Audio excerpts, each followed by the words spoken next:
and NGO management. Thank you for that recording. Yes, today is the last day of this proficiency training. The one we have learned about dynamics of humanitarianism, volunteerism, and NGO management. Meaning that if anyone has to volunteer, you must see it as part of the humanitarian activities. You must see yourself involved in humanitarianism. So whatever you volunteer to do is into humanitarianism. So they are together. And we'll make you understand humanitarianism is the act of helping others, is the heart of giving what you have for the betterment of others. You have learned about volunteerism, talking about working without any financial reward, giving all you have. And the basic thing in volunteerism has been mentioned to you. You have been taught about time, about talent, about treasure, that anyone that wants to volunteer can volunteer these three from him or herself, and it might even be one because you might have time to join them, whatever they have to do. You might not have any special skill. You might not even have money to render. And some have time. They are professional in one skill or the other, and yet they still contribute their money. So it is possible to give the three. And you have learned about NGO management. Before you say you have an NGO, you look into some certain things you have been taught. What's the name for the organization? What's your thematic area? What are the categories of your organization or your group? You have to know that. And then we have taught you about the origin of humanitarianism. That is the man and the donut, the war, that is the Savanero. Then the book he wrote, The Memory of the Savanero. Then the movement from the United Nations. All this has been said to you, you have been taught. And as well, in the day two, we made you understand what human rights is all about, the Universal Declaration of the Human Rights. We have 30 of them, and we have death with each and every one of them. Even the definition of human right, that is irrespective of the race, of the sex, of the color, of the language, ethnicity, religion, or whatsoever. And discrimination should not set in when it comes to human rights, because what is good for you is also good for others. So when we understand this, it will help us to maintain peace wherever we find ourselves, because what you are not expected to be done to you will not be done or by you to others.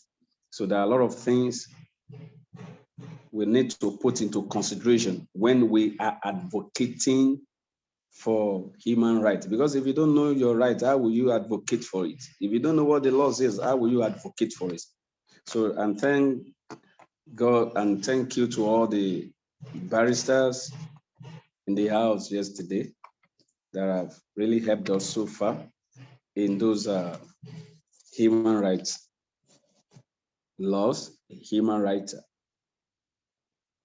in one way or the other. So it is good to have them around. So thank you. Today, which is the last day, we want to talk about community advocacy. How do you advocate in your community for what needs to be done in each community, or what we think is going wrong, and we have to advocate for it. Now, permit me to share my screen to go to today's presentation slide. Yes, here we have.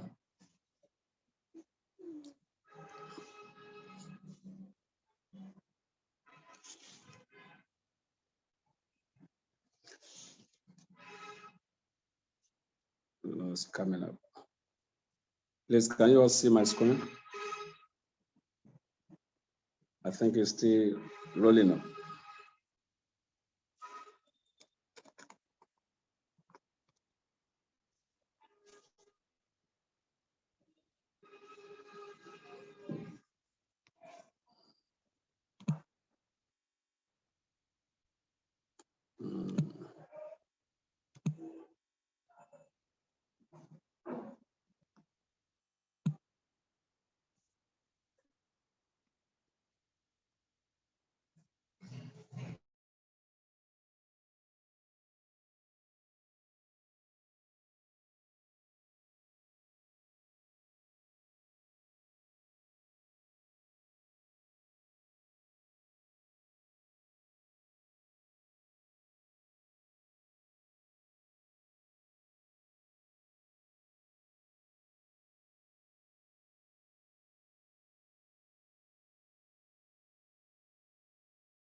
Please, can we all see this?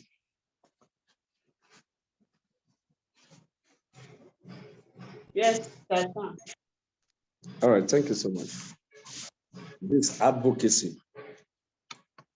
You can use advocacy to promote peace, promote human rights, promote gender equality, promote education, promote whatsoever you might want to or defend. This is all about for peace and equity.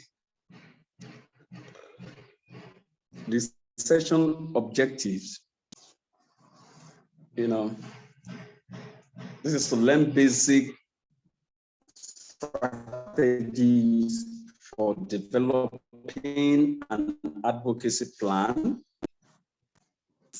elected leaders, communicating your needs. So that is what we need. Also, learn about best practices and do's and don'ts in advocacy. This is part of what you're going to learn today. Learn about the resources available and how to use them. So after this training, you should be able to know all this, the strategy development,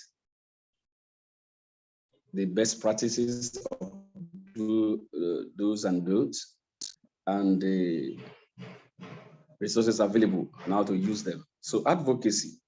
So advocacy is the act of or process of supporting a cause or proposal. I repeat, advocacy is the act or process of supporting a cause or proposal. So if you have your proposal and you take your proposal to one office or the other for something to be done, something to be changed, something to be amended. In a nutshell, you are there for advocacy.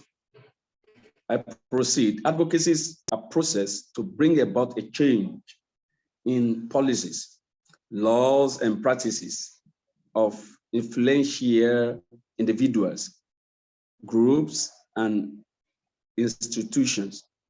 Meaning that if you're out there to agitate for something, especially a change when it comes to policy, law, or practices. This is what's referred to or regarded to as advocates. So who is an advocate? Mind you, we talk about advocacy is the heart, is the process. Then who is an advocate? Advocate is someone, just like humanitarianism and humanitarian. Humanitarianism is the act of doing something, you know, but humanitarian is the actor, is the person carrying out something. So if we say advocate is someone who speaks on behalf of a cause or proposal. So advocacy is the act or process of defending a cause or proposal or promoting a cause or proposal. So we must understand the difference. Advocacy is a process, while advocate is someone. The advocate might be an individual or organization, so as individual as in advocacy. You might go and advocate, and as organization, collectively, or you can advocate for a change, something that the community. So measures in strategy and activities targeted at addressing a defined issue through a change in policy or law. It is a process involving different strategies. It is not a one way. There are other different strategies to go about it. That is to address or redefine something through a change in policy or law or executive decision. Then let me quickly go to this, because that thing seems campaign and it's quite different. So we want to differentiate the campaign now. So if it's, say, what's the difference between advocacy or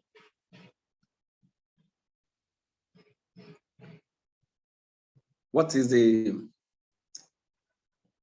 how can we differentiate advocacy from campaign?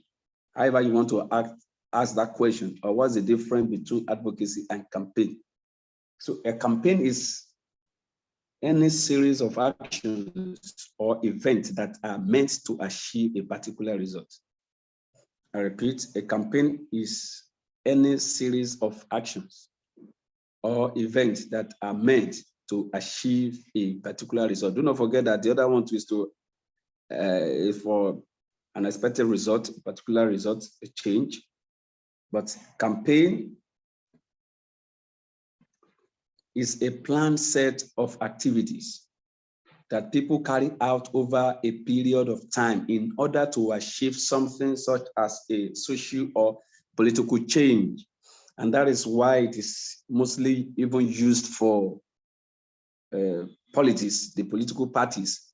You hear they go for a campaign. What are they campaigning for? Campaigning for their candidate to be a president, to be the governor, or whatever they might have. So it's just for that such a period of time. But when we talk about advocacy, it's not just for a period of time, it's to make a change in policy, things that will affect the general public, that will affect the community and things like that, and humanity.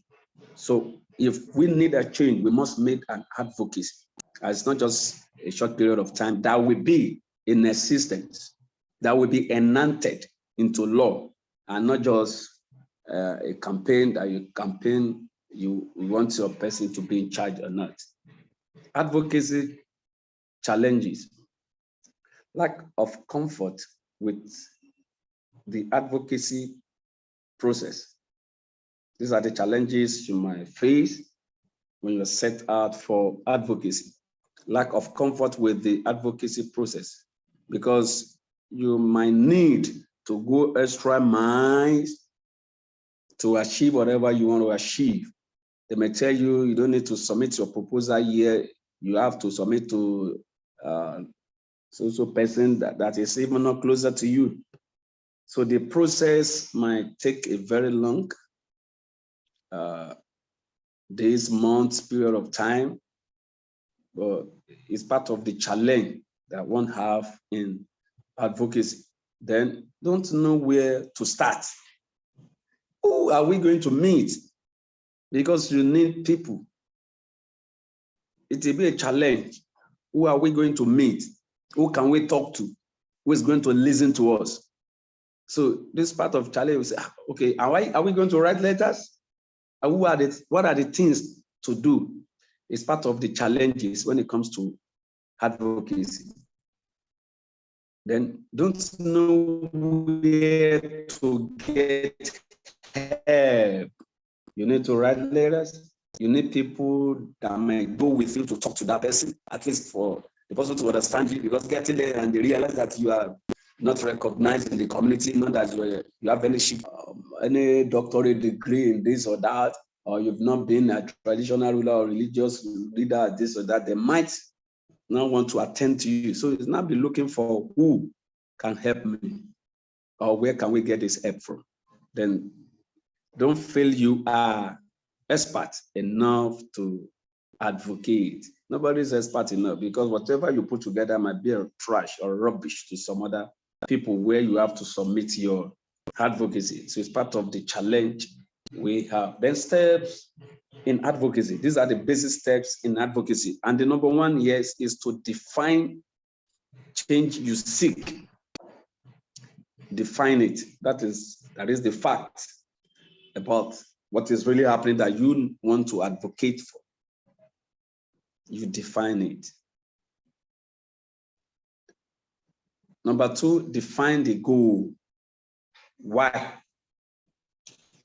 do you want to advocate? What is the purpose?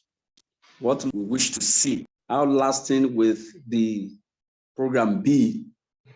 It's part of what you have to put together. You can see it's not just a very short period of time, but what will last, or what will be in existence or be enacted into law. Three, know your targeted audience. Your target audience, what you are advocating for. Is it for children? Is it for community health care center that you want to be in one community or the other? Because of who? Is it for elderly ones? Because the way you see them, the way they be living is not conducive, it's not okay, and you want to advocate that government or anyone that is capable, that is the philanthropist now, should get or help get a school here for children, or hospital here for the elderly ones, homes for this and that. So you have to know your target audience.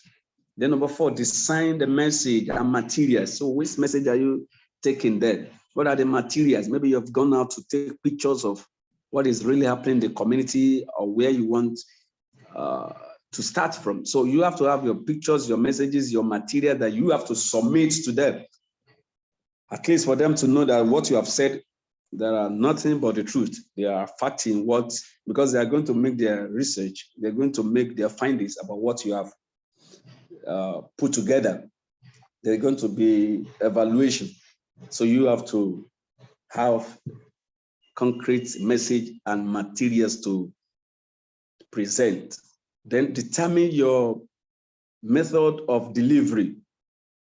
How do you want to deliver the message? Are you sending through DHL? Do you want to go on radio? Do you want to make a phone call? Are you going there together as a team in person? So things like that. And you have to consider which one is more effective, which one will be more valued or respected. So you have to determine the method of the delivery. Then identify the source for resources required, because you have to gather resources too. for submission to the office planning to submit to. So you have to identify them. This is what we need. This is what we need. Even through your community needs assessment, you have been there to see what they need, what is the problem. You have gathered resources here and there. Presenting that will help your proposal because we are not just going there to talk. So all these things will make your proposal more effective. Then deliver your message. After you have put all this together, 1, 2, 3, 4, 5, 6, the 7 is to now deliver your message to them. This is what we want to do. At the end of this is what we should achieve. Then after this is what will happen. You deliver your message, present it to them. Then 8, monitor and evaluate efforts. That is, you have delivered your message. You are not just going to go and sit down. You will still be monitoring the proposal you have submitted. Maybe you have somebody in that office, still put a code through to know, please, have they done it? Please, have they read my message? Please, have they gone through it? Please, what have they done about it? You have to monitor and evaluate your efforts. And if there's still other things you needed to be submitted or to check on them to put a full control, you do that to make the process work. Please, can you hear me? Are we together? Hope I'm not just talking to myself. Are we together, please?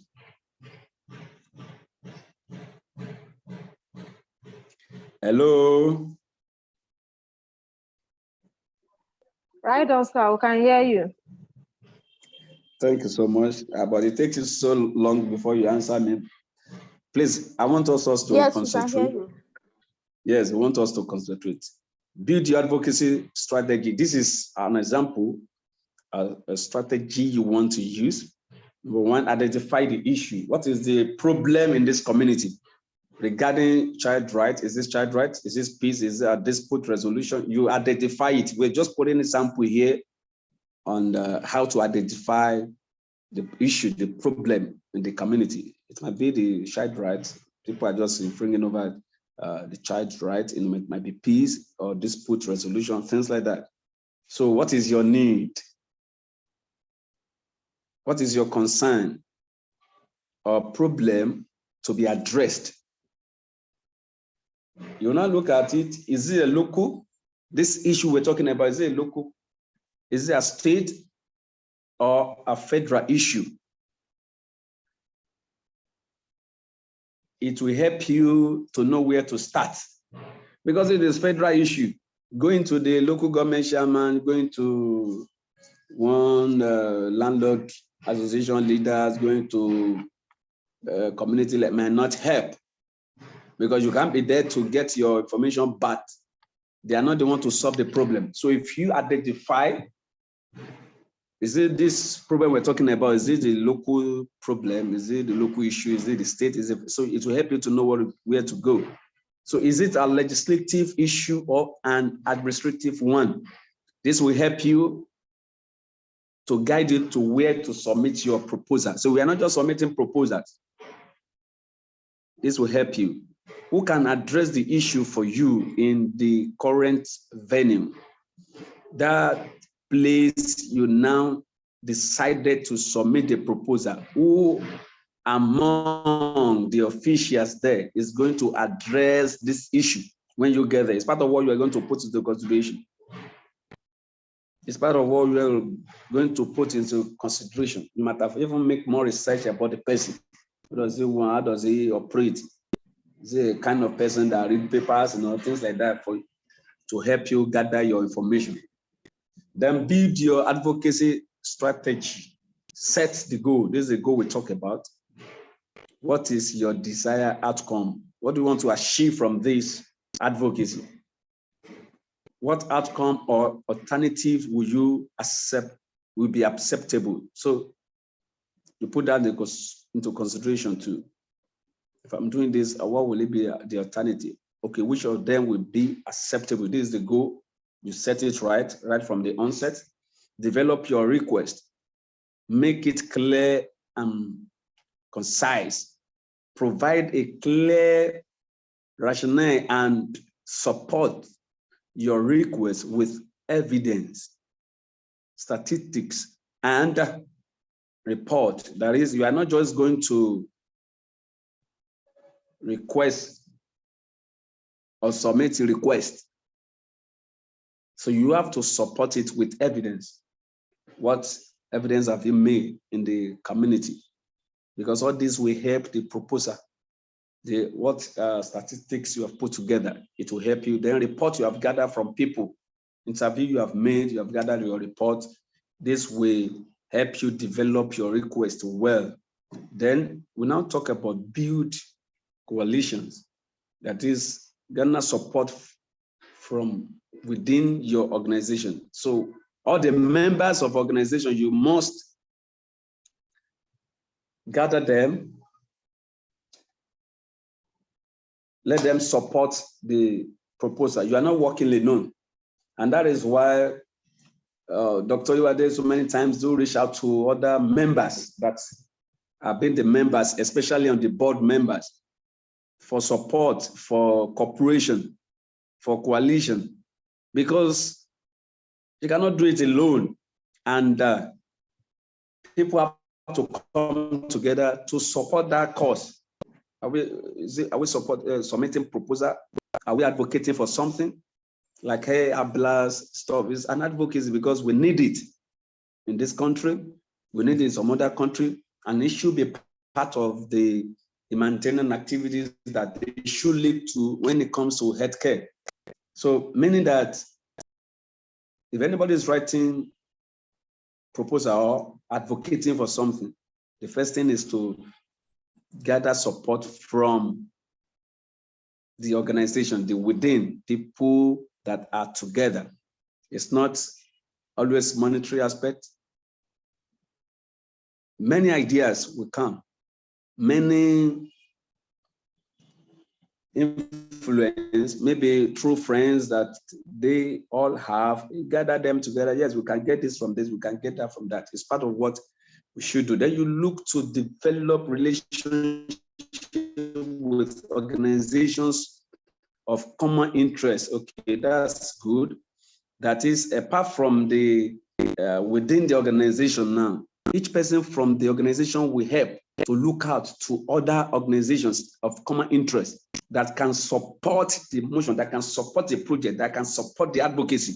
So they share information or join in more formal coalitions, that is, they join hands together to promote that advocacy, to promote that proposal, and to make it effective or work, and to keep team informed of your progress along the way. That is, as we are progressing, there should be report, there should be updates. Yes, we have submitted the proposal, we have this work from them, going to report to them back. Please, how many people will know that we are updating them? So they will love that to do more and to support the project more, to support the proposal more, or to share information about the movement and how it's going to other members or stars within the organizations and the other associate members is very important. The benefit of coalition, number one, to access more resources, information, labor, perspective and expertise like that. Meaning that when we have them together, it will help us to send more information out. It will help us on labor because more people will join hands. We cannot do it alone. The expertise will come in from other organizations if we don't have them in our organization. That will help us to avoid reinventing the wheel. So we'll not just be a one way, just moving one side. We're able to at least spread, get other information, get other help from here and there. Then people with same interest are more likely to be effective by collaborating. We have more people that might be interested, but because they do not have the vision, they don't know how to go about it. So they cannot start on their own. But once they realize that somebody is ready to spearhead or to start, or somebody has started and they were being called to join, they'll be glad to join. They will gladly move with them. So this, and they are more interested in the project, in the advocacy. So it's part of what we must put into consideration, that we have to reach out to people to make more effect. So now, say, craft your message. What message are we putting out? Clearly and specifically state your request. In what sense? What do you want? You're getting a proposal now. You must be able to state clearly what you want from them. It might be the government. It might be one organization or the other. It might be a corporate organization. You must state it clearly what you want from them. E.g., vote for a bill or change a regulation. You might want to say this bill must not be passed, or this regulation is wrong, we have to change it. We must state it there, what we want them to do. So it must be clearly and specific. Number two, provide a sound rationale. Why do you want them to do it? And this is the fact we talk about, because you have gathered your information, your facts and figures. And when you get there, you must state why. Because of this, because of that, because of this. So we think we need to change this regulation, or we need to vote for this bill. Because if we vote for this bill, this will be the outcome. Or if we do not vote for it, or if we do not make this change, that is number three. Now explain the implication for constituents. That is, you now begin to tell them the advantage of signing it or doing what you have them to do. You explain that who will be helped. As you are helping them, they are also helping the community. We must make them understand this. Then we'll go to this 7 C's of a good message. 7 C's of a good message. The number 1 C is command attention. Be daring, innovative, use the unexpected. There might be common languages people use, but you have to be innovative. You have to come unexpected. Because if you come the way others are coming or doing things that is so common today, it'll tell you people have been coming and this is what they get from them. So sorry, we're not sure we're going to go with it with this information you have provided or this or that. But if you are innovative, coming in a special way, they have no choice than to sit down and listen to you. Then cater to the heart and head. A message that arouses emotions can be an effective way for people to learn. When you get there to defend your proposal, or you are there to advocate, and they have summoned you before the board to say what you want to say, to present your bill or whatsoever you have to present, whatever you have to say, have to be emotional, that have to touch them. That they do not have option. Even at that moment, it will tell you they don't have to wait for any other person. This has to be done. Because you have made your researches, your needs assessment to know what is really going on in the community. You have interviewed the people, you have gathered your facts and figures, you have your information, you have the pictures, you have the videos or some other places that you have been to that need this. When you begin to tell them, when you begin to show them, even some of them have even burst into tears, crying, you don't care, you start talking. And if it is you that have to put that, you put it for them to know that this truly has to be changed. Because so many times, if that is not done, they will just be seeing you as an orator, motivational speakers. So that is why what you stand to defend must cater for the heart and the head. Now, clarify the message. One idea, state simply, this is what we should do. Give the idea because they might not even have the idea.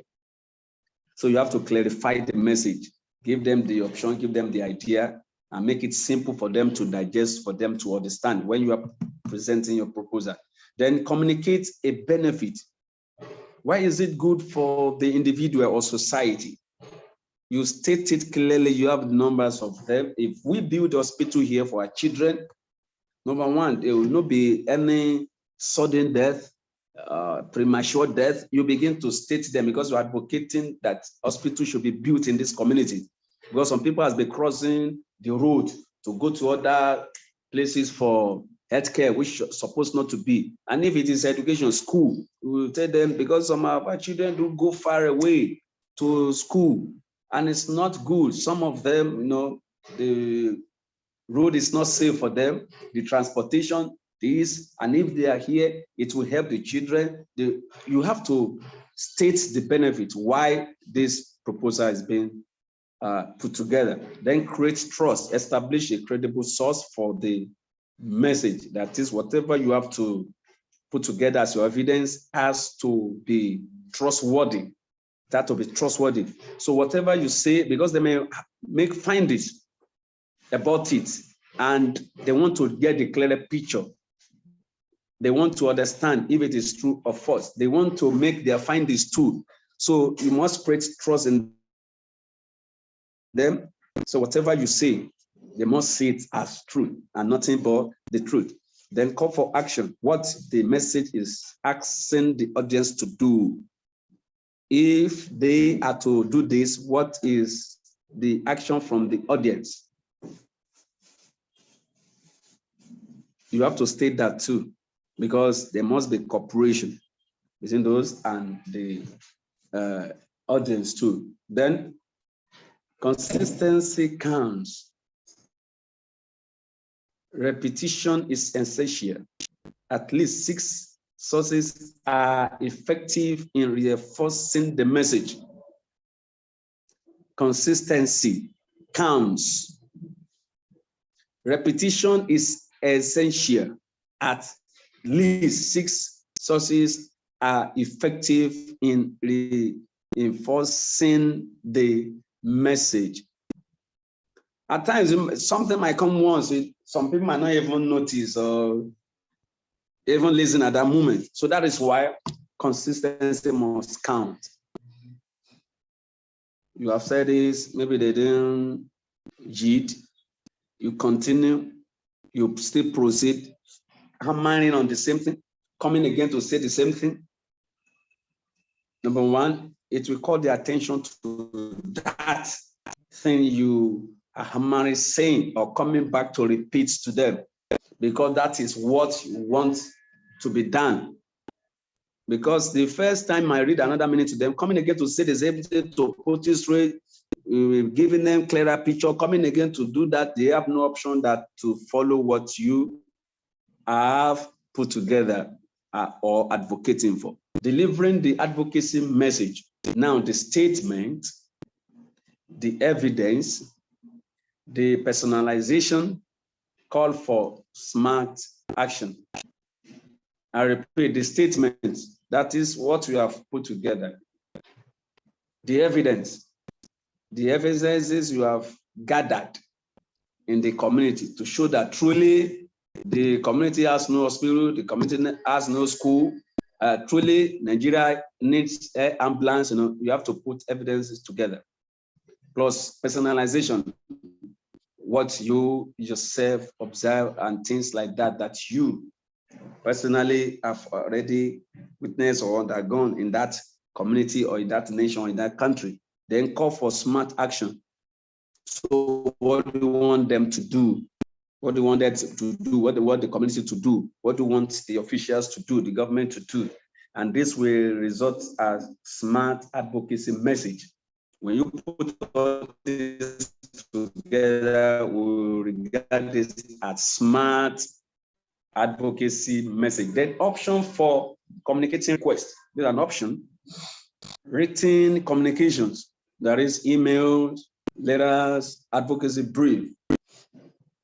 When you put this together, we see this as written communications. Your email, the letters you put together, the brief you put together. Then oral communications, calls or meeting in their local or district office, in their state or federal office. We have told you earlier on, you have to put in consideration the issue you want to address or advocate for. The proposal you want to put together. Is it for the local government, local community areas? Is it for the state level? Or is it for the federal level? So once you understand this, then the communication goes. You might put a call through first to tell them of your comment or what you feel or what you think it should be done. Then you call for meeting. And this is all that you have to talk. On phone, you have to talk. When you get there to their district office in the local government, you have to talk. State, you have to talk to defend the project, to defend the proposal. If it is the federal level as well, you go in person with the theme. If it is organization advocacy, and if it is individual, you go yourself or you go with company, then you be able to present this orally in the communication. Then a combined of written and oral communication is more effective and most effective. A combined of written. You have already written your documents, the advocacy briefs, all the information are already there, the facts and figures, the pictures, the whatever you have to put together. Then the name of your organizations too, the name of your organization, where you are coming from, everything is there. Then you now combine it with the oral communication. When you get there, you read or stand there to defend what you have written. So this is most effective, your written and the oral communication. Then types of targets. Targets can be split into two groups. We have primary targets, that is the policymakers are influencers who have the power to make the change you are advocating for. Dr. Shidi, please, if you are here. Dr. Shidi. Yes, I'm here, I'm listening. Thank you, sir. Not just listening. Please, what can you say here? Primary target, the policy makers. What can you see my screen, sir? Yes, I'm seeing it. I'm looking at it. Yeah, thank you, sir. I want you to say something about this, sir. All right, primary target simply means as it were, the first line of action, the people you can call the first line of action. In other words, the set of people that will be immediately be influenced by something, either by an idea. Those are the primary targets, the first line of action of people. In other words, those who will first and foremost be reached before other groups that will be reached later. Thank you. E.g. said it could be ministers, commissioners, lawmakers. Do you understand that these are the primary targets, which are the first one, that we know that they are the policy makers? You know, in the local government, who are we to meet? We look for the policy makers, and that should be the primary target. Because we want to go and submit a we will not go and submit to people that cannot decide now, that are not policy makers. So then the secondary target, the persons or group you can influence who, in turn, can influence your primary target. I will repeat that. The secondary target, the person or group you can influence, who in return can influence your primary target. Let me put it as an example. Maybe somebody wants to get to Lindy Nkuruka as the chairperson of the our organization, and some people want to submit their proposal to her, and they know that she's not used to picking phones, picking calls. They don't even used to attend it to people. And somebody get to know Barrister Nwabasi, our daughter, and said, please, we want to go to mommy. We want to tell mommy this or that, and we want her to do this or that for us. But the primary target is Lady Nwabasi Nkurika. But they are unable to get to her, and they know that she will not give them the attention. So our secondary target now will now be the daughter, which is the Barrister Nwabasi, that please, can you help us talk to mommy? Can you help us talk to your mother? We want to do this, we want to do that, and we want her to do this for us. So the daughter might say, oh, okay, let me find a way to talk to. It might just be when they are eating at home, this is no office. The mother will not say, oh, what are they into?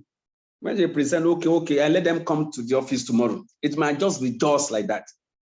And what they have been planning to do for years will just be implemented. So if our primary target is very hard for us to get, then let's look for the secondary target that can help us influence the primary target, who can give us the expected result or what we get from it. And it says it might be family. The person might be family, the primary target. It might be a business leader, it might be a coalition, just for them to help us get a particular person. So connect with leaders. Know who your government leaders are. Please, Dr. Shidi, sorry, we are still together. Maybe you can help me out in this aspect. Connect with leaders. What can you say here, sir? All right. Well, what it simply means is that we should be able to have a good relationship with our leaders, especially governmental leaders, either at the local government level, state level, or federal level. So what it means is that if you want to do this kind of work, you should have a good network. Like some people will say, you don't know people who are in government, or you know people who are in government, so that when you need their link, you know who to meet. So that is simply it. It's good to connect with the leaders in one form or the other.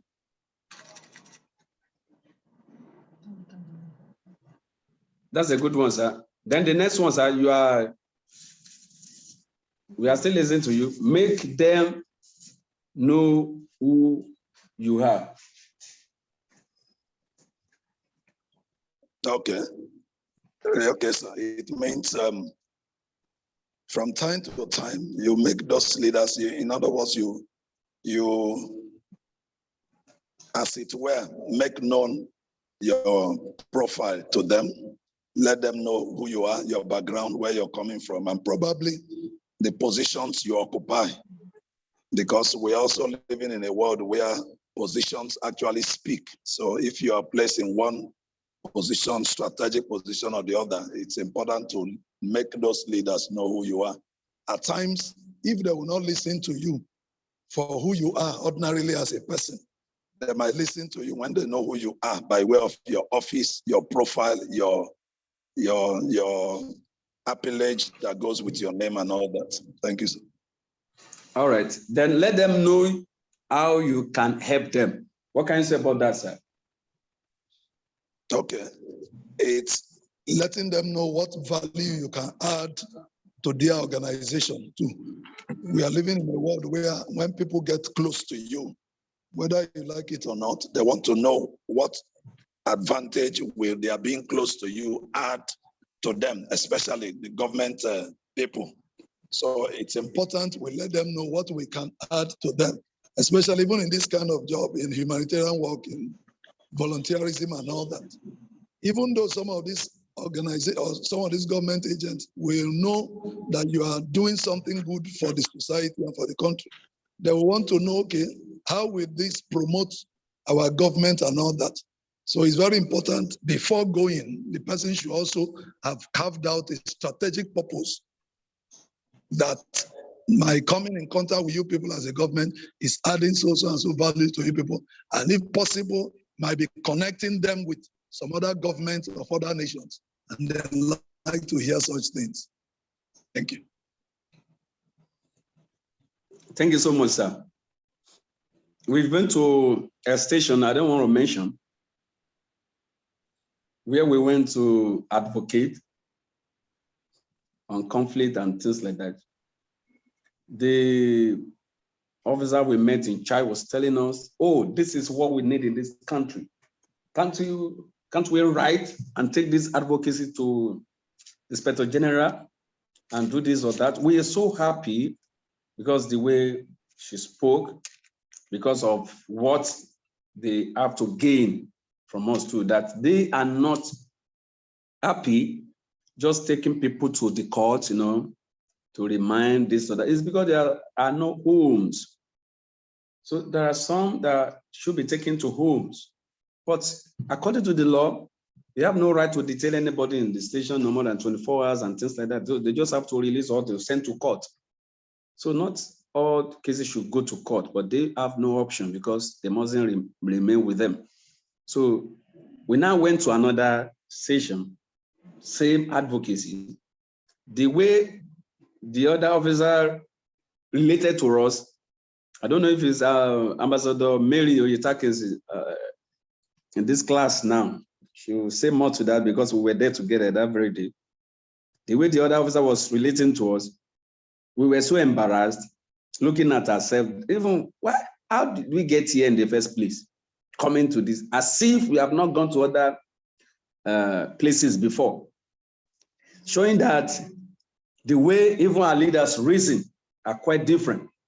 So some people, if they do not see any good thing in what you brought to them, or the benefit they can have from you, which is personal, they may not even take it. The other one, we took advocacy there on peace, and it was telling us that if you can come and build this office, change this roof, change this, that, then it can listen to us, things like that. So some are looking to selfish interest. Then some want to know what they can benefit. It's part of what we have to put together. We are writing a proposal. What do you want them to do for you? Then what do we stand to do? And if they find it difficult to understand, you will still keep on explaining until the person bring his brain back to understand that what we're talking about is the betterment of the community or the citizen, even for himself. So maybe that will help, because we have seen different cases like that. On the final note here, you say, explain how they can help you. We have to state that to them too, because we also need help. The advocacy tips: be confident.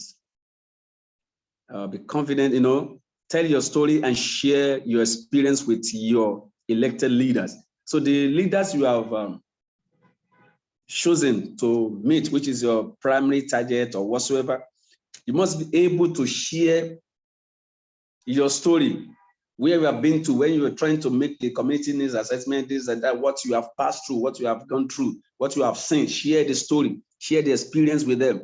It will make them, understand better where you are coming from, the angle you are coming from, and what you ought to say that you have even not said because of the idea or the story you have shared. So it will really help. And with this, you have to be confident. Some are not confident enough. So you have to be confident when you are doing this, when you are to present or to defend the proposal or the advocacy you have gone for. You must put this in mind. Then be knowledgeable of the issues. Don't just go there and start saying story based on the notes your secretary wrote for you or your admin wrote for you. You must be knowledgeable of the issue you are caused to defend, you are advocating for, because if they ask a question, I may just throw a question at you and you are unable to answer. That might be the end of the program. That might be the end of the advocacy. So you must be sure be knowledgeable of the issue you are addressing, the issue you are presenting, your advocacy and your proposal. Then be honest and use plain language. Be also polite in your languages. So there shouldn't be any vowel language and things like that. You have to be honest. The facts and figures, what really happened, even with your evidences you have put together. Then use plain language that they can easily read and understand. Because at times, all this in power, you might think they know better. Some do not know better. You now put grammars together. So you want them to be carrying dictionary before they understand what you have put together. You have already failed in that aspect. So write what they can easily understand or interpret. Make it plain and be polite in your letter. So to help them, to help you. Speak from the heart. But don't overtell your story. Don't take it too much. When something is 10 and you say it's 100, don't exaggerate anything. Speak from the heart. Let the emotional be there. Let it be fed. Do not overtell the story, because somebody might be recording, somebody might be listening that has to go back and make research on what you have said. And if it was not so, or it is not so, it might bring a problem. They stay on the message you have put together.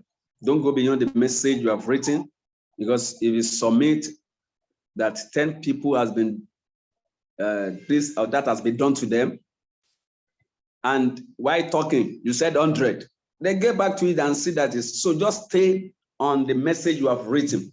Then do not derail from the message you are passing across. You are there to advocate for hospital. Don't turn it to spirituality. Don't turn it to church.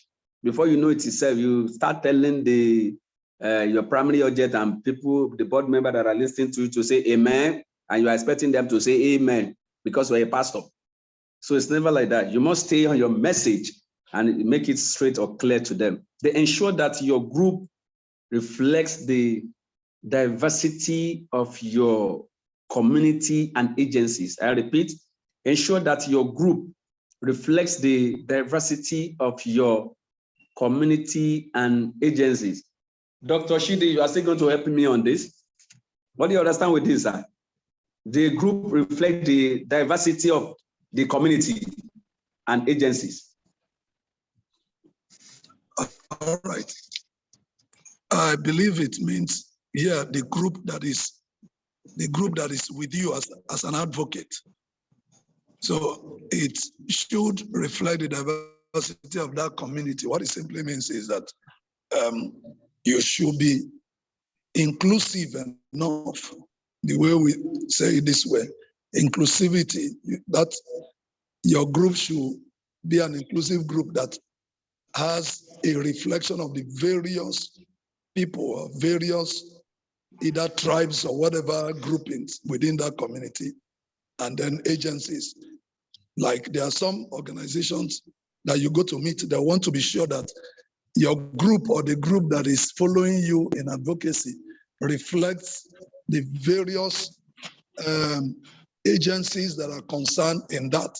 Take, for instance, if you're going into HIV advocacy and all that, they will expect that your group has a reflection of different medical officers that has to do with HIV, because there are chains of medical people of different grades that are in that area. So you might have one person from hematology, one person from chemotherapy, one person from microbiology, one person from another, to reflect the diversities in that particular group or area of subject. Thank you. Oh, thank you so much for that. That's so well explanatory and understandable that any community we are in all over the world today, you can't just get to any community and see that it's just a family that is there. Yes. You will see different families, you will see different ethnic groups, different languages, and things like that. So to reflect the diversity here of the community, that is, all those other ethnic groups should be there. Then all of you will not just be man, Mr. Female too will be there. If you have Mr., you have Mrs. If you have Mrs., you might even have Miss. So it is like that. There must be diversity. And that's where the agencies, this is from NAPTIP, this is from this, as government have different agencies. So the proposal that you are to defend, or the advocacy, they want that everyone should be involved. Because if you now go, some people say they will not bring their sisters and brothers. When they will not get there, you will not be hearing, if they say, okay, what's your name, sir? You say, I'm Mr. Shidi Okuaku. If the other one will say, Mr. Shidi, this, that. The third one will say, Mr. Shidi Junior. The other one will say, Mr. So if you have such a thing, and you want people to attend to you, and you want your primary there to give you orders, how will it be done? So there must be diversity in this. That is, it is not just a family affair. It's not just a organizational affair. It's not just a political affair. It's not just a, how will I put it, ethnic group affair. So it is what we want for the community and for the masses. So everybody must be carried along. So that is just the essence of that. Then avoid, because in our primary objective, we have already told you, you must understand the do's and don'ts as well. We have mentioned the do's, then don'ts. That is, avoid contact that look purely brought and paid for. That is professionalism rather than grassroots. They look into this too. This is an eye-opener for you. Because when you come with a proposal, a contact that look purely bought and paid for, that is, you can pay for a professional to write something for you. So they will assume and believe that what you have submitted is not genuine. Why? Because those people that wrote for you have not been to that community to see what is happening. So they can easily dictate from there. When they see professional touches in what you have written, international touches, and they know that those people that wrote for you are not in Nigeria. The grammar, the English, this or that. In case you don't know, there are ways to dictate all this. They will rather know that you are not the one that put this together. Maybe you even copy it from the internet and just brought it. So once they see that, they will know that this is not from grassroots. That is, this is not raw. Or your pictures you put to Oyinbo, and when this happened, when you are advocating for something that is happening in Alemosho here.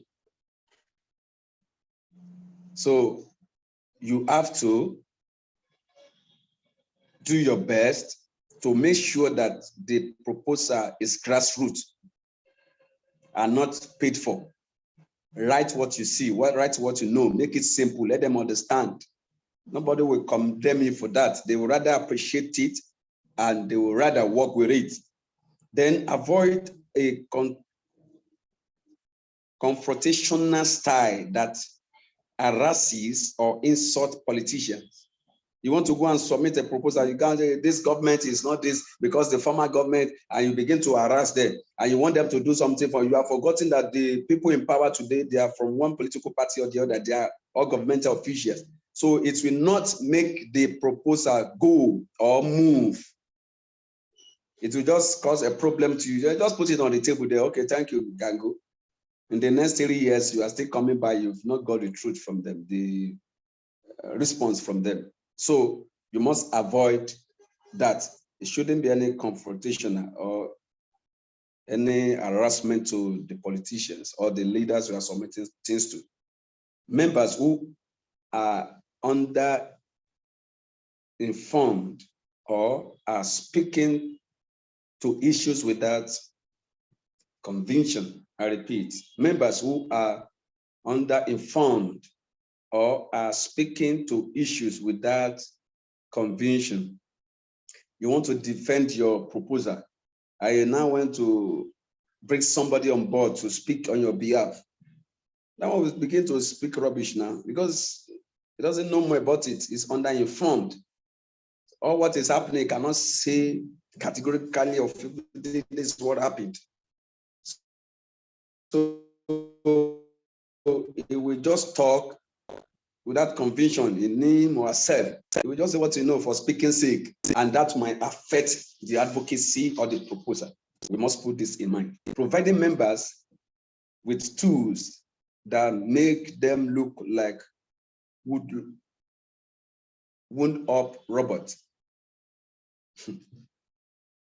When adequate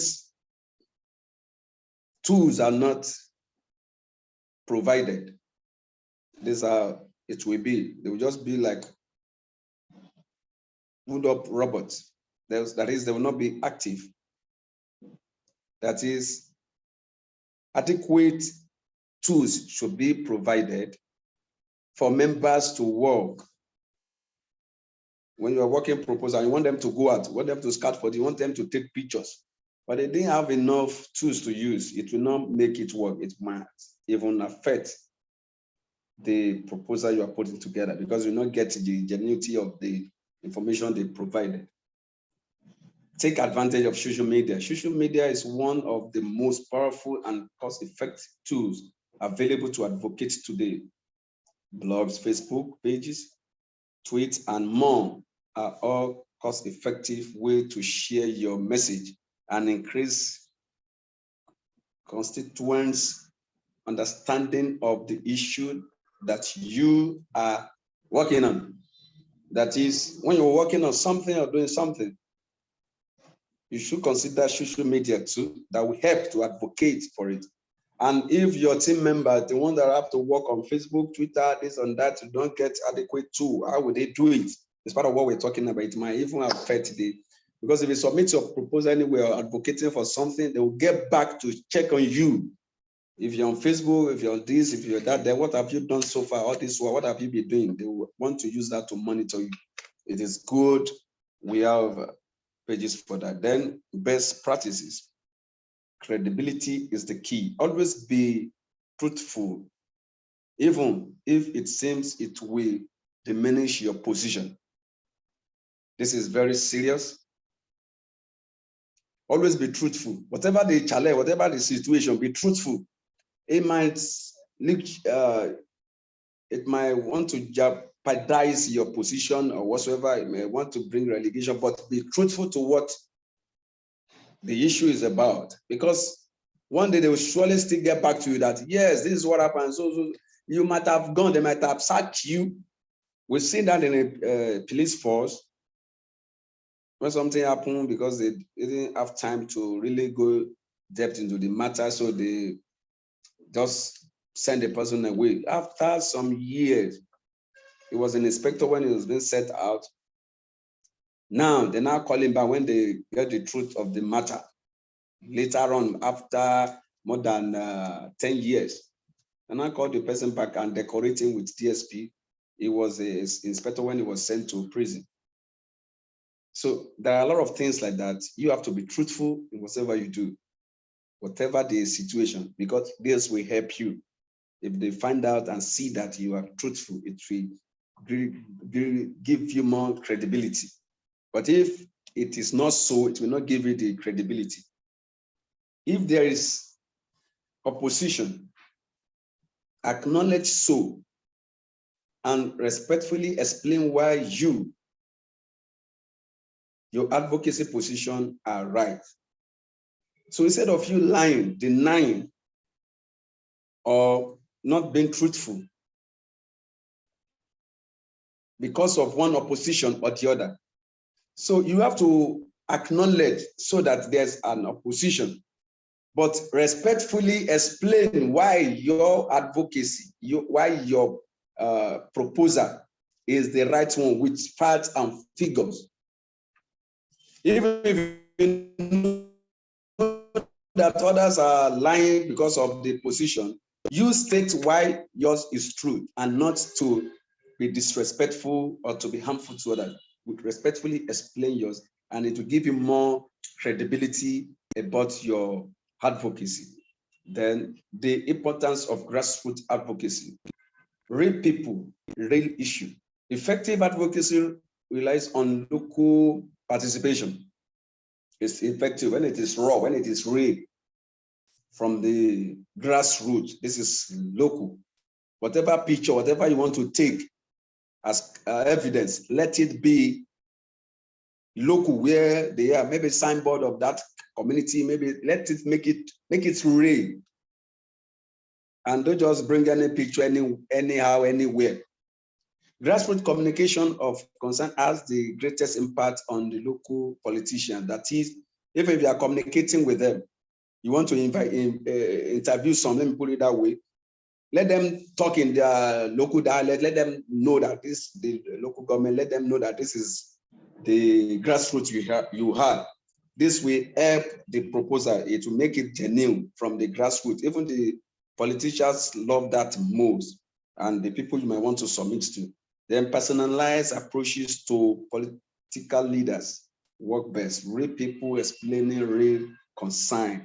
That is, you still personalize the approach when you get there to the political leaders of that is, sir, we have been seeing your work, we have been seeing what you do. You know, it will help them to say, yes, I didn't even know you are watching, noticing that. It will encourage them at least to listen to you and want to accept your proposal. Advocates use every opportunity to support their cause or issue. You must also remember this. This is what you should always remember. Advocates use every opportunity to support their cause or issue. Anything that takes, you have to give it to support, not lying, not denying, and not saying what is not true. Using what you have to opportunity to support your cause, or also it might even be time, because you know that person is not always available. The time it gives you that you want to go and say, you make sure you make the sacrifice to go. Make everything within your power. If you have to sacrifice some other things away, then that is, try your best to make sure the advocates work and it's result oriented. Advocacy is a process, not an event. It's a marathon, not a sprint. That is, advocacy is a long journey. It's a process, not an event that you just do one day. Today's my birthday, you do your birthday, it's gone. Advocacy is not like that. Advocacy, you continue moving on until you achieve the goal. It's a marathon. You run, you are still on the run, not a sprint that is just 100 meters or 200 meters. So you still moving on until we get there. This a last message I would like to leave you with. Be a great advocate. So wherever you are, be a great advocate. Thank you, and God bless.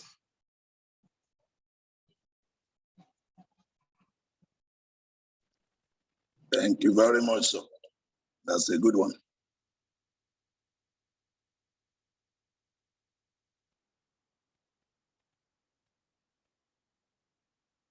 So thank you so much. Please, do you have any questions? Thank you, Dr. Shidi, for helping us out. Dr. Yuande, thank you for being there, and everyone in the class. So please, I would like to listen to questions. We have people in the house that can answer us. I may not be the one to answer much questions. Any question from anyone, please?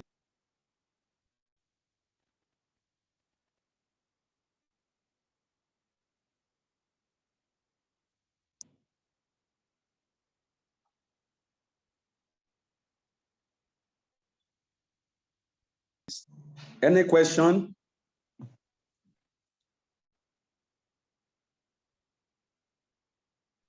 If there's no question, Dr. Yuande, over to you then.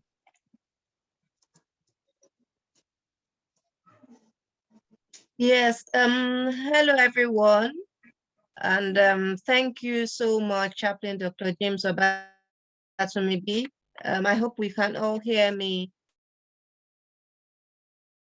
Yes, Yes, we I are can hear hearing you. Okay, thank you very much. Yes, so I would just say that I must appreciate volunteers that have been here Monday, Tuesday, and Wednesday. It really shows that they are willing to learn.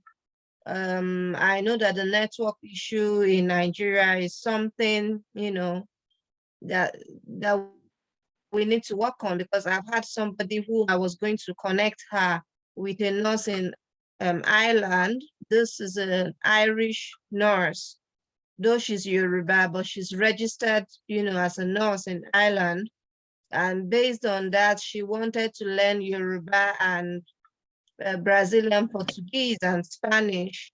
However, the Yoruba teacher, which we made as Yoruba director of science fiction movie, was saying that she's going to come to the meeting, because if this person is training as my medical translator trainee, she's a nurse.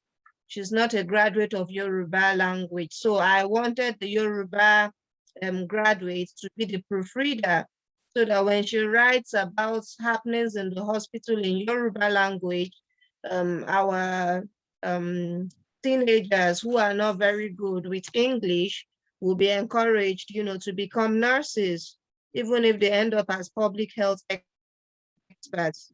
So the Yoruba expert was telling me that she'll come to the meeting, but she needs to be paid for data. I think Chaplain can remember then. So it was Tetpop Enterprises.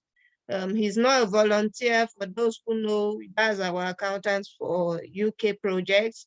So from his own contribution as the sponsor of Yoruba language, he had to pay that 5,000 for her to, you know, data. After attending the meeting, I asked her to write more like a briefing, because we discussed what we wanted. We wanted to actually do a drama where we can hand it over to WHOPE, and there are some children on scholarship from WHOPE, assistance. You know, I think I spoke with Chaplain then. We wanted to hand over the script to WHOPE and use it as an episode. Maybe some foreigners came to a village in Nigeria and they ended up sacrificing them because they didn't know that there was Oro. You know, for those that know Oro in Yoruba land, don't come out at yes. social time, but they, you know, they wanted to take the picture. So we were just giving scenarios, and the nurse was giving her own medical aspect of it, of language barriers as a nurse in accident and emergency in Dublin. So when we connect somebody in Nigeria with somebody in Dublin, and then you say if you come to the meeting, you want money for data, and I'm like, okay, I do understand. And after giving the person money for data, this was in May, June, July, August, 3 months after, I have asked her, you know, she's my assistant director for Yoruba science fiction movie, because we are doing this movie to make sure people that can't understand English can end up as scientists. I mean, if they go to the mechanic to train, they're good. Why can't we bring them, you know, into science with their language? And then she says she can't write any script. I said, no, what we discussed in the meeting, examples of what happened. She says, can I send a voice note? And I'm like, I beg your pardon, are you going to write a script for a 45 minutes movie? You know, maybe we say, oh, the translators were from WHOPE translation team, and some of them were sacrificed. It was used as a lesson, you know, for future volunteers when you are going to a community, maybe to give them polio vaccine, and you did not take enough, you know, there are 250 children to be vaccinated, and you took only 100 doses, and then you started dividing the doses. What's going to happen if you give insufficient, you know, vaccine? So these were things we were saying. And then how will you explain to the chief of the community or the king? And then you get there, the first thing you do is to stretch out your hand and say, oh, KBSC, good morning. You find yourself in prison. You will prostrate. And then some cultures who say, oh, we don't prostrate to anybody, you only bow down to God. In Yoruba land, it feels compulsory to respect your elders. So this was what we discussed in the meeting. Until today, she hasn't submitted anything. So if I'm giving somebody 5,000 naira for data, which is not paid for me, paid by the Yoruba sponsor, Lady Nkiru Kanwa Abasi is here. She's the sponsor for Igbo language. She has witnessed it herself. People came from far and wide, wanted to learn Igbo, and our Igbo teachers did not come up. When they finally turned up, they came 40 minutes late. So these are things that make us in diaspora feel that, you know, we've given up on you people in Nigeria, to be honest, because I don't know why somebody will take 5,000, use it to claim that you use it to buy data to attend the meeting, and during the meeting, somebody else is talking and you are taking excuses like you have something else to do, you know, and then I say, okay, now that you are the Yoruba proofreader, when people in Brazil that want to learn Yoruba, they can't speak English and you're a Yoruba teacher, are you ready to learn a little bit of Brazilian Portuguese, you know, so that you can relate with a Brazilian who wants to learn Yoruba? There's so many of them want to learn Yoruba, they're in Brazil. And then she says, no, I'm not ready to learn any language. I'm not ready to learn any language. I said, okay. So I had to go and get a nurse to learn Spanish and Brazilian. But remember that she's a nurse, it's too much for her. So when we give people opportunities and they mess up, I mean, if you were going to relocate to Brazil and they are going to pay you maybe 5 million naira equivalent every year, you know, is your take home, you will learn Brazil. So if I tell you, you are going to learn Brazil so that you can communicate with our, you know, clients. There are people in Brazil who are suffering because they cannot speak English. You know, they cannot speak Brazilian Portuguese. Maybe they only speak Yoruba or they speak Brazilian Portuguese. They want to come to Africa. African Americans want to come home and they want to learn Pidgin English. I've not seen the Pidgin English teacher. So that's where it's like we're starting afresh. So if you feel that medical language translation is your thing, please do a half-page, you know, draft, maybe your experience. I think Emmanuel is here and has been here all through, and he is in Kaduna. He might give his experience of, you know, what happens in a hospital in Hausa land when the doctor is speaking English grammar and the patients are speaking it. You are just speaking the English for your pocket. You are not acting in the best interest of your patient. So we're trying to work with the Medical Association of Nigeria, try and see how we can bring in more people into healthcare, because you see, people are just going to somebody at one corner to have a baby instead of coming to the hospital because they trust them more. So why don't we bring them into the profession, even if they're at a low level? They will appreciate it, you know, rather than messing things up. At the end of the day, they bring it to the hospital when they've messed it up. Dr. Chidi has tried. He has talked about healthcare law and malpractice on the 15th of July. For those that came, please, it is compulsory. You must have something to do. So for those that we've issued WHOPE certificates, with your permission, sir, we will write to them to inquire, you know, what it is. All the teachers in Asia now have their books on Amazon, but the people in Nigeria are the ones giving me problems. Not only Nigeria, South Africa, Ghana, the ones giving me problem. I will give them an assignment. They ask for this, they ask for that. You take it away, and that's the end. So we need to, you know, be serious. So today, on behalf of the World Humanitarian Organization for Peace and Equity, I'm a member of the Governing Council and the International Human Rights Commission United Kingdom branch, where I am the regional volunteers coordinator. I must say congratulations for completing this course, and I use this opportunity to say welcome on board to the United Kingdom office and field team. After this training, we are going to have a second batch training for those that couldn't attend, and after that, we are going to kick people out of the group. I want to know who is working and who is not working. I can't just put people in the group and they say they want to leave. So please, we're going to write to all those people that have WHOPE certificates. Instead of issuing out certificates again, we are going to replace them, you know, just cross their name and put a new name. We don't want to wait for 1 year. I mean, they've been there for 6 months, I've not done anything. I'd rather be with my Asian teachers until the people in Africa are serious. Thank you very much.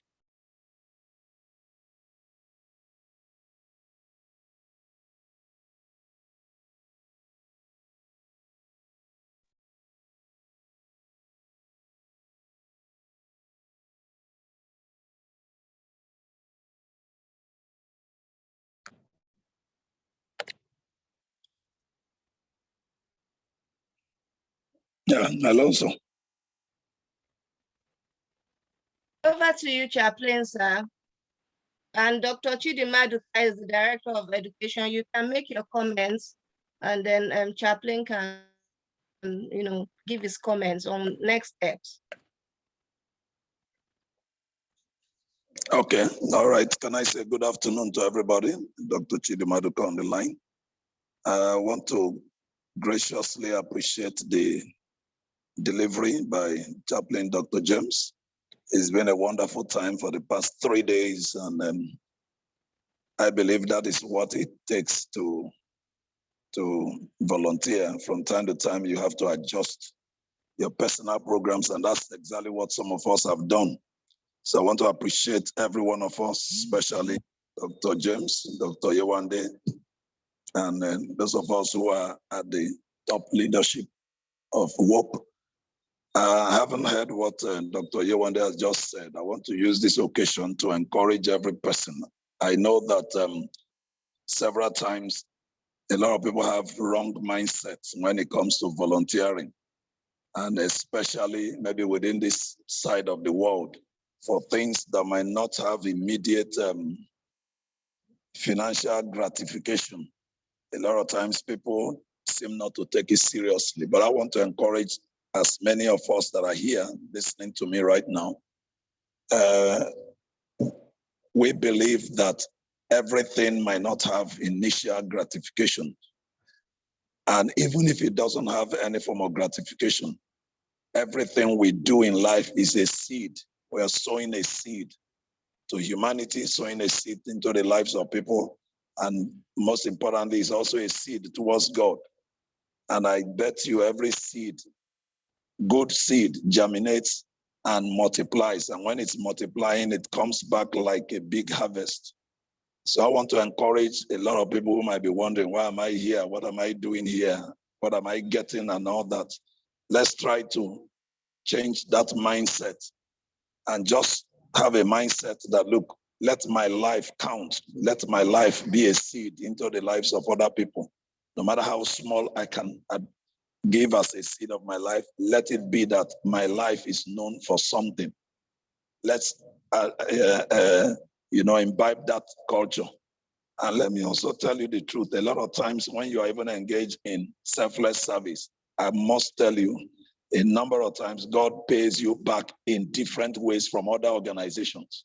I have seen that happening to me severally. I've seen a number of times myself as a person, my organization that I had, we do things selflessly to people, render selfless services, and amazingly God will now pay us from other directions. So please, let's develop the proper mindset. And then let me also plead with Dr. Yewande. I can feel your impulse. I can feel your frustration over several people who are disappointing you. Well, let me plead on their behalf. Just try and bear with them. Those of them who are not serious, yes, I wouldn't say you shouldn't replace them. Go ahead and replace them so that we'll get more serious people that can work together with us. But just have also the understanding that we have a good number of serious-minded people in Nigeria and in Africa. And I'm sure within the little time we've spent together, you can attest that there are some serious-minded people also. So don't despair. I understand how you feel. And I feel that way too when people disappoint me and disappoint my expectations. So just don't be too disappointed. Just let's look for those who are serious and we can move together in this team and in this work. So once more, let me appreciate every one of you, appreciate the leadership. And please, for the younger ones in our midst, this is serious business. When you are given any assignment, please take it seriously. If you are asked to report to any person, please do so and report adequately. You never can tell. That report might be what will speak for you later in the future and all that. And let me tell you what I always tell the younger ones who, by God's grace, by the little position some of us occupy. I don't need to blow my trumpet here, but Dr. Yewande knows one or two positions by God's grace I occupy, both nationally and internationally. But when I am coming into a place to operate, I can just humble myself and be there as a student. Even though I'm a lecturer myself, It doesn't remove anything from me because life is a learning process. It's a learning process. So those of us who are younger and just coming up in life, please learn to be a student of life. Learn from every situation. I have learned a lot within these past 3 days. Some of these things are things I already know, but when you listen to another speaker also like yourself, you learn a lot. So I've really learned a lot. It's been a wonderful time these past 3 days. So younger ones in our midst, please, some of you are still building your CVs. Somebody like me, I've been in service now for close to 40 years. I've been, doing several services for close to 40 years. But I must tell you a secret. I am still building my CV. I'm telling you, I'm still building my CV. Somebody will be wondering, what is Dr. Chidimaduka still looking for? You've been in service, you've been to the top echelon of different institutes and all that. But that is part of life. I don't believe in sitting down and just retiring. No, I believe in building and building and building and using whatever I've built in my life to bless other people and bless the world. So please, younger ones in our midst, some of you are just newly out of university. Some of you are coppers. Some of you don't even have up to 10 years experience after graduation. You are still coming up. Try and learn from some of us, small things that would build your life and build your CV. You have a long way to go, and this is part of it, being in WHOPE. Thank you very much. Let me stop here for now.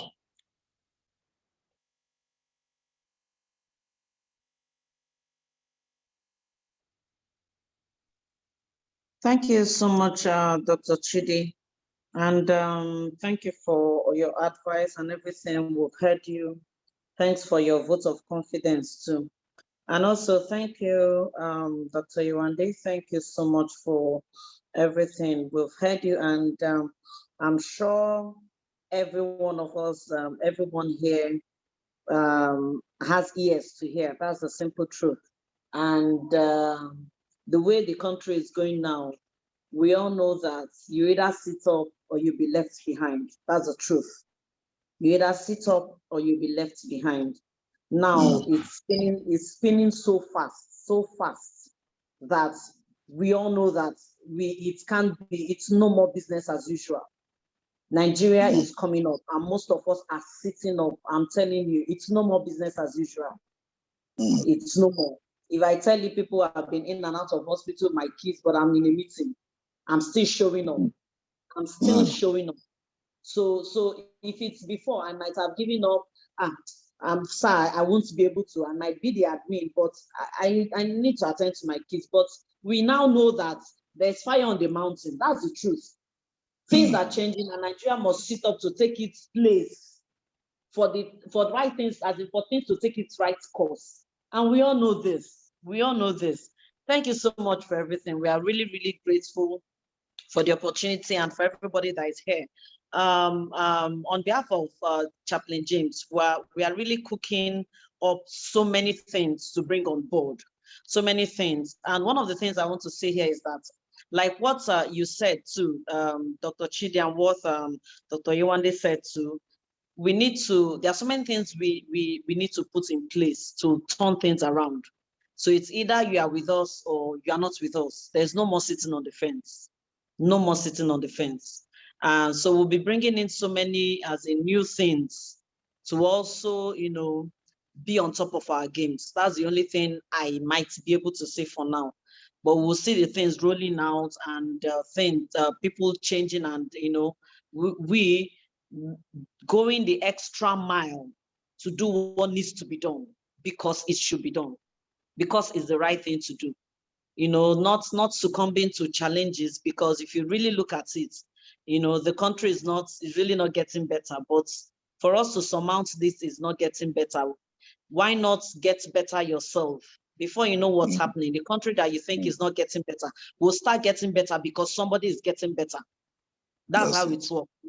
We can't keep looking at the government, looking at those, because if we continue like this, if I'm not better and I enter that government house, it is still that uncooked Francisca that will now go and legislate. I will now go and do things that are not right. Are you people seeing the way it is? So we now know that we need to be cooked. We need to do the right things. We need to sit up.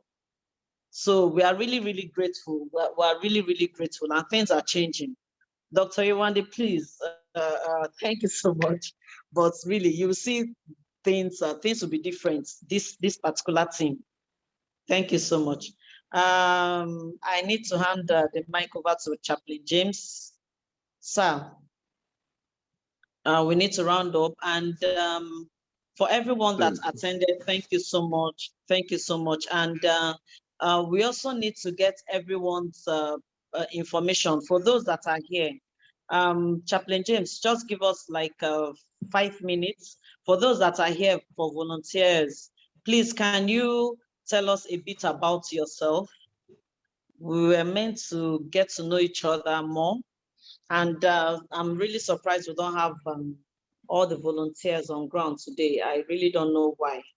Even my network was kicking me in and out of the class today. I don't know. So I don't know if we can still do that. Chaplain James, please, over to you. Thank you so much, sir. Thank you, everybody. You have taken permission already and you're still getting back to me. Okay, thank you. Dr. Yuande, thank you. I don't need to be repeating words because Dr. Chidi have talked so much, and Chaplain Chima. So Dr. Chidi, thank you too for coming.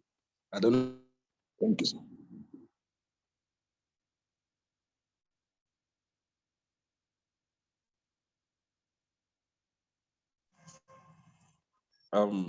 Thank you so much. But I want to say this. If there's anyone on this platform that is not in the SMMIHRC platform, please, how can we identify them? I think Ambassador Joseph Akinla is not there. Ijeoma also Kogu is not there. And I don't know others. Hello? Yeah, Joseph Akinla is here, sir. I said, are you on the platform, that IHRC platform? No, sir. I'm not there, sir. Currently, I'm not there, sir. Is Barrister Adama there on that platform? Adama, yes, are you on that am. platform? All right. Francisca, are you on that platform? Which platform? Who is talking? Adama. Okay, the IHRC platform, are you there? Yes, I am, yes. Are you sure? Dr. Yewande, is she there? Then I know Emmanuel is there. Then Ijeoma, I'm not sure is there. I'm sure Yemisi is there. Dr. Shit is there. Okay, because we can easily get in touch with ourselves concerning this certificate. That's what I'm asking. If you are not there, just get in touch with the admin now or drop your information that you are not there, so you can able to add us there. I would like to apologize on behalf of Barrister Ene, though she's going to talk herself, Ene Sarah. She has been on a special duty, on a special assignments on behalf of WHOPE.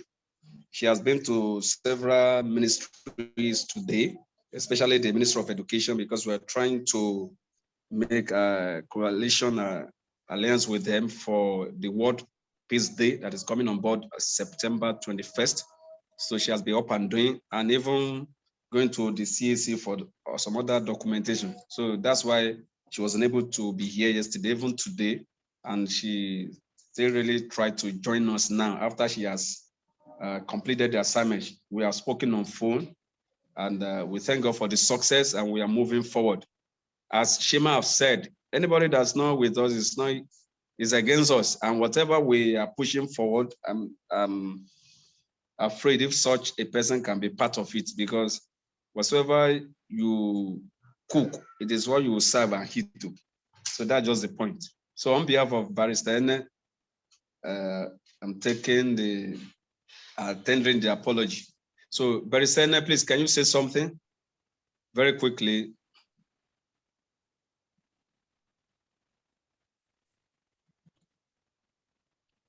Barrister Ene? All right, maybe the network is doing something. So, Chima? Yes, sir. I think the information you're asking for, some are permitting, but if you still want to do that, maybe you go ahead now.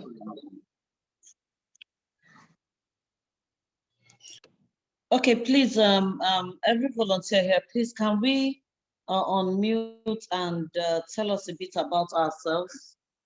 Because it's obvious from what Dr. Yewande said here, we really need to know each and every one of us. We need to know our strengths, need to know our weaknesses, so we'll see how we can work effectively and efficiently to move this boat to the permanent site to work effectively. So I don't know if we can unmute now one after the other and speak.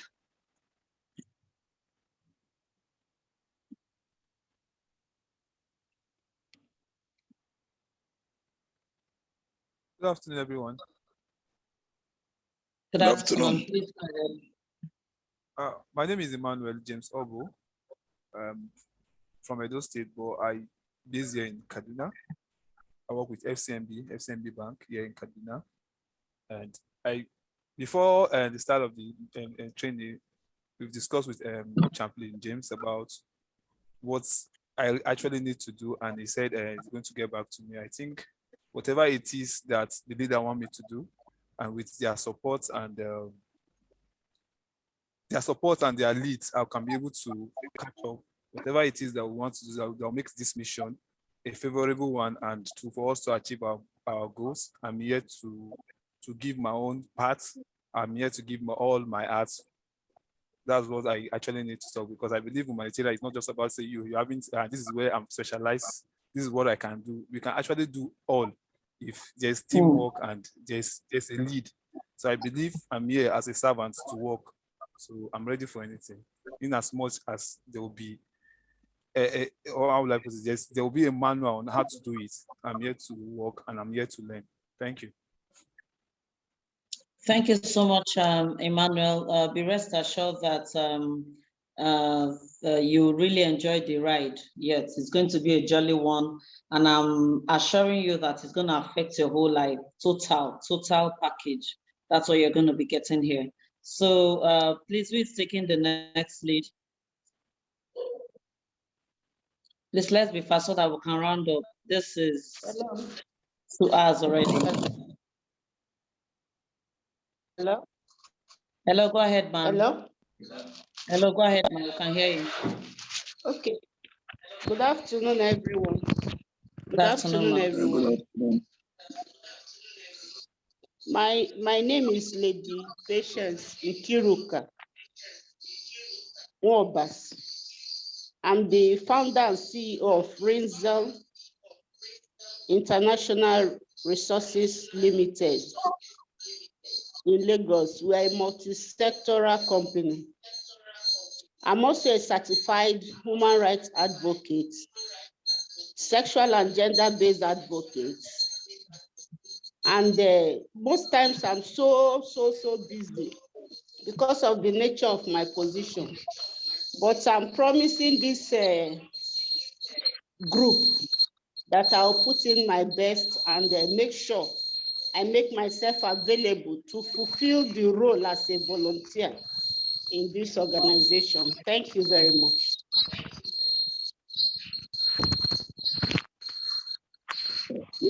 Thank you, Ma. Thank you so much. It's been noted and added to your profile that you sent earlier. So anyone again to speak? Yes, good afternoon. Good afternoon. Okay. So my name is Norma Adama-Wobasi. I'm a lawyer in making. I'm also a certified human rights advocate and gender and sexual-based violence advocate. And I'm a paralegal, or I work as a paralegal in the Attorney General of Lagos State office. So although this month I haven't been so active, because I've not been so well. I've been really, really down. Even I haven't gone to the office. I'm still receiving treatment. So even online, I've been, because I'm recovering, but I thank God I'm recovering and I'm getting better now. So what I just want to say is that now I'll put more effort and giving my best and my time to the organization and also to the vision to make sure that we actualize the vision of this organization. So thank you very much. Thank you. Thank you so much, Barrister Norma. Thank you so much. Okay, who else is going? Hello, everyone. Hello, ma. Yes, I noticed that there seems to be a handful of people that are working on same issues like gender and sexual-based violence. There's a lady, I can't remember her name now, but she's trying to reduce the number of rape cases in Calabar. So that's why if you read my message in the chat room, please go read it if you haven't. We want people with the same vision, you know, we want them to collaborate, and then maybe they have a program and they print an IHRC banner, you know, and come together. Maybe they are all in, I think Lady Kuruka is in Lagos, you know, people in Lagos on the same topic, you know. So if you're applying for funding, for example, from state or federal government, and all of you on that team are from IHRC, in addition to your private NGO, you know, I think it's going to give us more force so that we want to group people by division. Like here in the UK, I have about 5 volunteers, but they are doing wonderful things, you know, and in addition, we have consultants from abroad, of which Lady Nkiruka is one of them. So here in the UK, I've grouped people as African diaspora. So anybody from Africa who is studying in the UK or has come to work, not people who have come for vacation, you know, or business because you came here on your own free will. But if you have come to work or you've come to study in the UK, then your employer, you shouldn't have any human rights problem. It's your employer's responsibility to protect you. So we are working with organizations, and I think Nigeria can do that as well. So for those who are in healthcare sector, for example, I'm writing on healthcare law and malpractice, multidisciplinary, and Barrister Nwabasi is on that team, while Lady Nwabasi is on the language translation, because, for example, a lady went with a man to his room and claims that she was raped. And the first thing they ask is, what were you doing in his room? You know, so we need to teach people language at their level. Like in Hausa land, for example, you might not find it easy to call a girl to take to your room. So there are some things we do in our society we need to first remove. Any man who calls a girl old or young or woman, you know, to come to his room, then, you know, we're already having red flags. So these are not, unspoken words, non-verbal communication. So communication is not only speaking in the local language, and there are street words that people use, but maybe somebody is, you know, Ajebota doesn't know what they're saying until she enters their room and get on the bed, it becomes an issue. So we want to be able to educate the public. We don't want to be addressing rape cases. We want to be able to focus more on educating the public. So Lady Kiruka, Barrister Nwabasi, the lady from Calabar, I'm trying to remember her name now, I can't. And I think Ololade sent me a similar message of what she does. It's Ololade here. So those are the proposals I have seen. So, and then Lady Kiruka Onwabasi also supports engineering disciplines, male or female. We want to increase the number of African children in science, so these are things that we've been able to collaborate with so far. So if I'm able to teach children in the UK and the US, why can't I teach, children from Africa? So we should all work together. So the major aspects we have are education, health, and law for now. So if you fall under those categories, try to make it in such a way that even if you are talking about sexual-based violence, you write the health implications or the legal implications, of it, so that if you are addressing it to a minister of health, for instance, he wouldn't say this is not my, jurisdiction. So that's what I want to say. So please, let's make friends on the group. We should all put what we are doing on the group, and then we can match each other. So that way, if we are going to print IHRC banner, maybe we'll print for Lagos, for the East, for the North, and know how we can go about our community development projects. Thank you very much.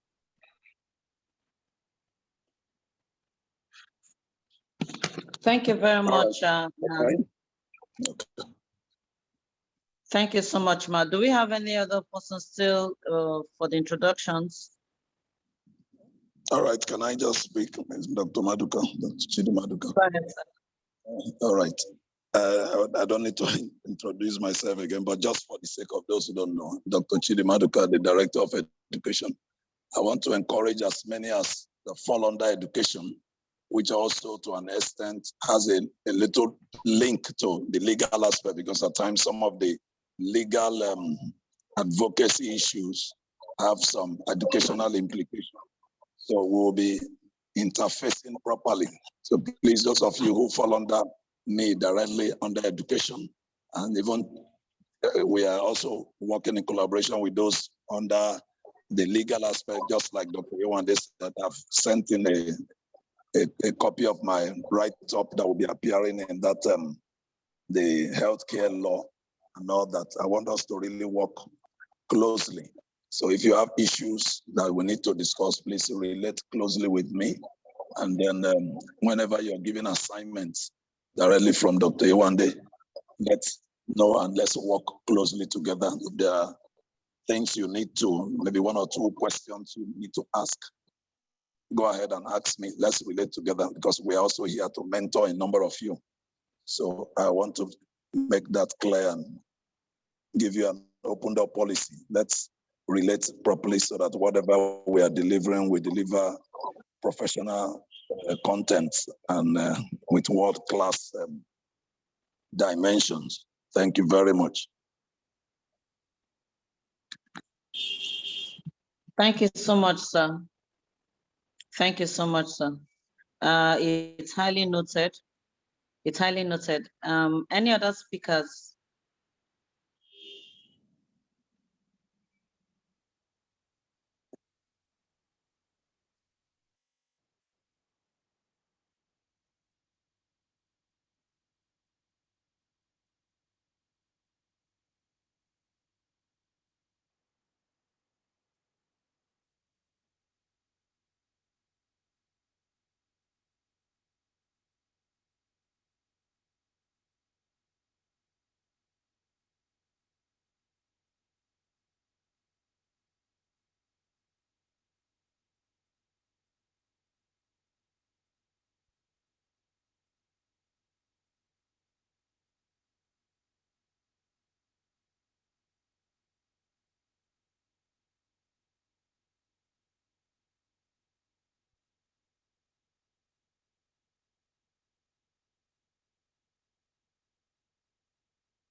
Sorry to just add this. I thought the rest of them who have not spoken, they should just call their name, say, hello, everybody. I am so I am on ground. That's all. And she's not responding. Okay. Please, can we have Chaplain Yemisi Adele? Okay.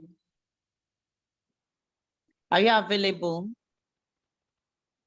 And also We Good have afternoon, Mrs. everyone. Good afternoon, ma'am. My name is Yemisi, Chaplain Yemisi. I'm an accountant by profession. I'm a certified skincare consultant. Then I work with an NGO as the accountant. I work with Project Alert on violence against women. Thank you. Nice to meet everybody here. Thank you very much. Thank you. Thank you so much. Okay, I think I have one more person left here. Mrs. Ijoma Osokogu. Good afternoon, everyone. Good afternoon, ma'am. My name is Ijoma Osokogu. I'm a businesswoman. I'm also into food production, and I have passion for. I have this thing with youth, teenagers, youth, right from the church and the society. I have this. I mentor them. That's my strength. That's where I can really come in. You have youths that are trying to, then we can work together. And I have a new NGO where I cater basically for youths that are not privileged to do one or two things and the widows. Thank you. Thank you so much, ma. Okay, for me, I'm Francisca Chima. I'm the admin for WHOPE, and I'm an identity and transformational coach. I think Dr. Chidi, I'll be reaching out to you personally because I'm sure we'll have so many things to do together. So I think that's all for now. I've updated what I did just now is as people were coming up to speak, I was updating the data they sent to me to have more of their details in what they sent earlier. That was yesterday. So thank you so much for everyone being here. In the group, we're going to bring in new things and new strategies for us to move from where we are to where we need to be. Thank you so much. Chaplain James, please, the floor is yours.